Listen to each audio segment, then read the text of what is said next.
If you mount that horse and come out alive, the estate is yours. But don't worry, no one has ever come out alive. Richard Berman's voice sliced through the air of the racetrack like a whip. Laughter echoed among the millionaire breeders of the Kentucky Derby Owners Club. $15,000 hats, exotic leather boots, and the scent of old money filled the place. All eyes were fixed on the woman in the dirty coveralls. Catalina Mendoza, 32 years old, boots worn down by mud, hair in a braid, hands hardened by years of work, cleaning the stables where they kept horses worth fortunes. Richard pointed toward a corral where a massive, furious black stallion slammed violently against the fence. 2 meters of pure brutality. He had killed one handler and sent 2 trainers to the hospital. No one dared touch him without drugging him first.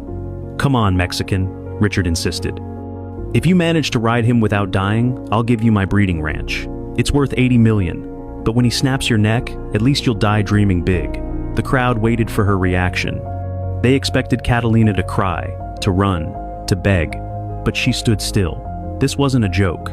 It was a public lynching. Richard took a sip of bourbon, savoring the humiliation. Beside him, his wife Patricia whispered to a friend, "Poor thing. She has no idea that horse is untamable. Even Texas cowboys couldn't handle him. And this cleaning woman thinks she can?" Elizabeth let out a sharp laugh. "That animal will tear her apart. You can already smell the stables and poverty. The outcome is obvious." Richard raised his hand, calling for silence. "Ladies and gentlemen, observe the difference between those of us born to command and those born to clean up what we leave behind." Laughter poisoned the air until Catalina spoke. "I accept," she said, without a tremor, "but I have 2 conditions." The room froze. "Conditions?" Richard frowned.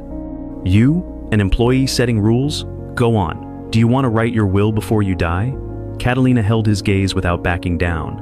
"First condition, if I ride that horse without falling, you transfer the ranch and pay $2 million in cash to each Latino worker in your stables. There are 27 of them."